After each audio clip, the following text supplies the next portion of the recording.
नमस्कार। मैं हूं सुनील और आप देख रहे हैं मेरा ये न्यूज़ चैनल एक्शन रिप्ले। आज जैसा कि मैंने अपने पिछले वीडियो में बताया, मैं बात करने वाला हूं अडानी समूह पर लगाए गए आरोपों का, जो कि न्यूयॉर्क की एक अदालत में लगाए गए हैं और जिसपे उन पे आरोप लगाया गया है कि उन्होंने भारत के 5 राज्यों में ग्रीन एनर्जी के इंफ्रास्ट्रक्चर प्रोजेक्ट लेने के लिए लगभग 2200 करोड़ की वहां के अधिकारियों को रिश्वत दी और ये प्रोजेक्ट रिपोर्ट उन्होंने अमेरिकन इन्वेस्टर्स को बताई और उनसे पैसा उगाया। आरोप है कि उन्होंने ये इसकी जो डिटेल थी वो उन्होंने उन इन्वेस्टर्स को नहीं दी, यानी धोखाधड़ी की या कुछ छुपाया। और अमेरिका के जो कानून है उसके अनुसार यदि किसी और देश में रिश्वत दी जाती है तो वो एक अपराध है। तो इसके चलते न्यूयॉर्क की इस अदालत में वहां पर उन पर उन गौतम अडानी, उनके भतीजे और 7 अन्य अधिकारियों पर आरोप लगाए गए हैं। हालांकि कोर्ट ने यह भी कहा कि ये केवल आरोप ही हैं, अभी इनकी सुनवाई होनी बाकी है और यह भी सिद्ध नहीं हुआ है। जैसा कि राहुल गांधी ने उसको जैसे ही पढ़ी, उसने इस न्यूज को दोनों हाथों से लपक लिया और अगले ही दिन एक प्रेस कॉन्फ्रेंस कर दी और उसमें उन्होंने जो अडानी है, गौतम अडानी को गिरफ्तार करने की मांग की। साथ ही उन्होंने कहा कि मैं कुछ भी कर लूं, गौतम अडानी पे कोई अधिकार नहीं हो, क्योंकि उस पे मोदी जी का सपोर्ट है और मोदी जी का आदमी वो है, तो उस पे ये किसी भी प्रकार की कोई कार्रवाई नहीं होगी।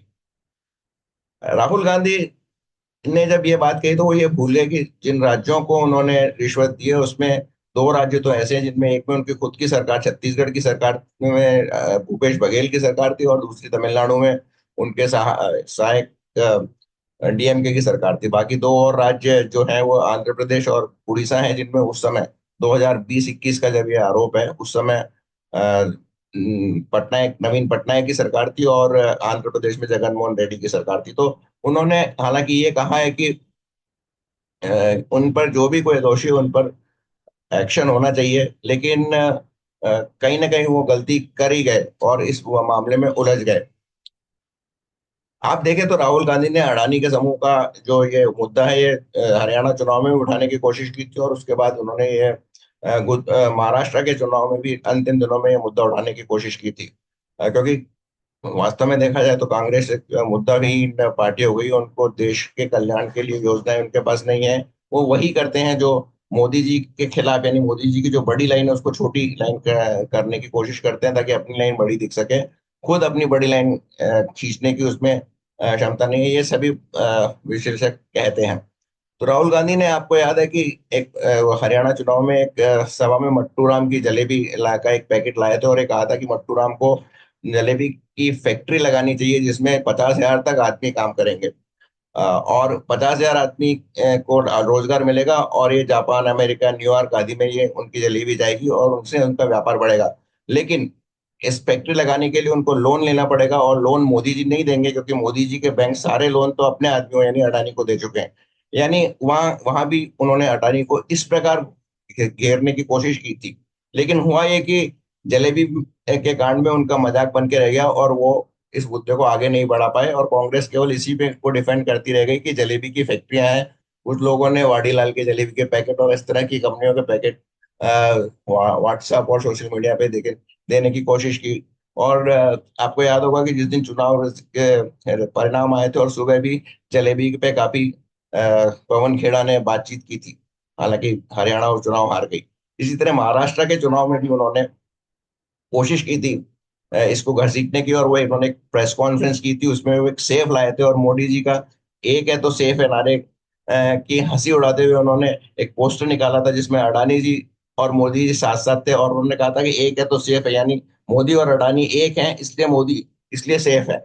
लेकिन इसका भी वहाँ कोई गहरा असर नहीं हुआ और आपने देखा होगा कि आज जो महाराष्ट्र के रिजल्ट आए हैं चुनाव के, उनमें भारी संख्या में, मतलब बहुत ही क्लीन स्वीप किया है महाविकास आघाड़ी के अगेंस्ट में। महायुति ने करीब 220 के लगभग सीटें मिली हैं और जो कांग्रेस मतलब जो महाविकास आघाड़ी है उसकी कुल सीटें भी मिलाकर शिंदे ग्रुप के शिवसेना की सीटों से कम है। तो ये एक कोशिश थी उनकी जो असफल रही। सॉरी। इस जो जो ये योजना है, जो अमेरिका का जो ये है जो न्यूयॉर्क की अदालत में ये किया गया। तो न्यूयॉर्क बेसिकली देखा जाए तो एक डेमोक्रेटिक स्टेट है, और डेमोक्रेट ही बाइडेन है। और अमेरिका में जब तक 20 जनवरी को शपथ नहीं ले लेते हैं डोनाल्ड ट्रम्प, तब तक बाइडेन का ही चलेगा। और उन्हीं ने वहां पर एक अटॉर्नी, डेमोक्रेट अटॉर्नी नियुक्त किया था, और उस अटॉर्नी ने ये चार्जेस लगाए वहां की कोर्ट में। सीधा सीधा बात है कि वो भारत के विरुद्ध है, डीप स्टेट का एक हिस्सा है, जिसको बेसिकली जो जॉर्ज सोरोज है वो उसको कोऑर्डिनेट करता है। और इसी के चलते न्यूयॉर्क स्टेट में ये आरोप लगाए गए। इसमें एक बात और महत्वपूर्ण है कि इसका टाइमिंग वो बहुत इंपॉर्टेंट, उसके बारे में बाद में बात करूंगा। इससे मैं आपको चीन का भी एक और संबंध बताता हूँ, और डोनाल्ड ट्रंप से इसका क्या संबंध है और क्यों बाइडेन ने ऐसा किया। अडानी ने गौतम अडानी ने बधाई का एक ट्वीट किया था डोनाल्ड ट्रंप को जीतने पर। और उसमें उन्होंने कहा था कि वो अमेरिका के मैन्युफैक्चरिंग के लिए करीब 20 मिलियन डॉलर वहां खर्च करेंगे, और इससे 15,000 के लगभग वहां पर जॉब क्रिएट होंगे। वैसे जैसा कि आपको मालूम होगा कि पहली टर्म में भी डोनाल्ड ट्रंप का यही एक उद्देश्य रहा था कि अमेरिका में वापस मैन्युफैक्चरिंग को लाया जाए, जो सारी उठ के चाइना में चली गई थी। तो इससे वो जो लाते मैन्युफैक्चरिंग वो चाइना से लाते, तो चाइना भी इफेक्ट होता। तो अमेरिका का डीप स्टेट जो जिसके पार्ट बाइडेन और उनके डेमोक्रेट्स हैं और चाइना ने मिलके ये एक संरचना रची, षड्यंत्र रचा, जिसमें अडानी को बदनाम किया जाए, और अडानी के बहाने मोदी जी को बदनाम किया जाए, और फिर मोदी जी को करने के बाद भारत की आर्थिक स्थिति पर इसका असर पड़े। चाइना इसमें इसलिए इन्वॉल्व है कि जो अडानी समूह है वो दुनिया भर में बड़े बड़े इंफ्रास्ट्रक्चर प्रोडक्ट प्रोजेक्ट में चीन के साथ compete कर रहा, और ज्यादातर जो प्रोजेक्ट उन्होंने हथिया लिए हैं।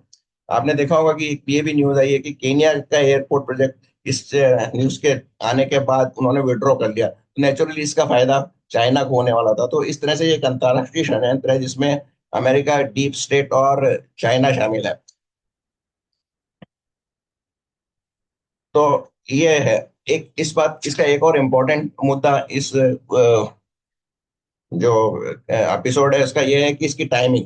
एक्चुअली जो न्यूयॉर्क में जो वहाँ की जो कोर्ट है उसने ये ऑर्डर 20 अक्टूबर को निकाला था, और इसको रिलीज किया प्रेस के लिए 20 नवंबर को। यानी तब तक अमेरिका में राष्ट्रपति चुनाव पूरे हो चुके थे, और भारत में भी जो दो चरणों में दो अलग अलग राज्यों के, हरियाणा और महाराष्ट्र के, वो भी उनका भी चुनाव प्रचार खत्म हो चुका था, ताकि इसका उसको वाइड रेंज की पब्लिसिटी मिल सके चुनावों के हटके। और इसका कुछ हद तक चुनाव पे असर भी पड़े, लेकिन इस पे चुनाव का असर नहीं पड़ा। भारत में तो दो बड़े राज्यों में बीजेपी की सरकार आ गई है, और अमेरिका में भी जो बाइडेन जीत गए हैं। तो ये इस तरह से ये इसको इस समय लाया गया। इस समय इसलिए लाया गया क्योंकि इसके तुरंत बाद भारत में संसद का सत्र चालू होने वाला है, और संसद के सत्र में इस मुद्दे को लेकर कांग्रेस और जो विपक्ष है वो हंगामा करेगा। और जो एक बहुत महत्वपूर्ण बिल है जिस जो वक्फ बोर्ड संशोधन का, उसमें अड़ंगा अड़ाएगा और वहां पे संसद को चलने नहीं देगा। ये उनका प्रमुख उद्देश्य है, जो कि पिछले कई बार आपने नोटिस किया होगा कि जैसे ही संसद का सत्र शुरू होने वाला होता है उसके पीछे कोई ना कोई बड़ा मुद्दा उठाया जा सकता है। एक बार सबसे पहले ये पिछली लोकसभा में बोफोर्स था, उसके बाद पेगासिस आया, और पेगासिस के बाद फिर हिडनबर्ग आया।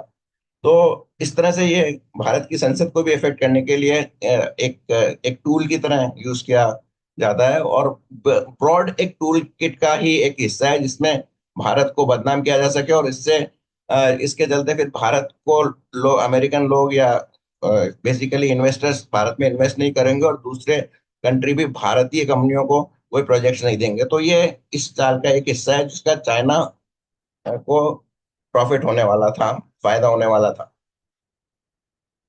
तो ये मोटी मोटी तरह से है। अगर ये चाल सफल हो जाती है कुल मिला के, तो भारतीय इन्वेस्टर्स, अमेरिकन इन्वेस्टर्स भारत में इन्वेस्ट करने के बारे में दो बार सोचेंगे। और दूसरी जो जो छोटे छोटे नेशंस हैं या बड़े नेशंस हैं जो अडानी या दूसरी भारतीय कंपनियों को ठेके देते हैं, वो भी दोबारा सोचेंगे। तो कुल मिला के ये अडानी नहीं, भारत पर आक्रमण था, और इसको इसी दृष्टि में मैं सोचता हूँ। महाराष्ट्र और झारखंड के चुनाव के बारे में मैं अगले उस प्रोग्राम में, अगले एपिसोड में बात करूंगा। ये विश्लेषण या डिस्क्रिप्शन आपको कैसा लगा, इसका जरूर कमेंट बॉक्स में लगिए, और अगर अच्छा लगा तो लाइक कीजिए, शेयर कीजिए, और अगर आपने अब तक ये सब्सक्राइब नहीं किया हो तो सब्सक्राइब अवश्य कीजिए। बहुत बहुत धन्यवाद।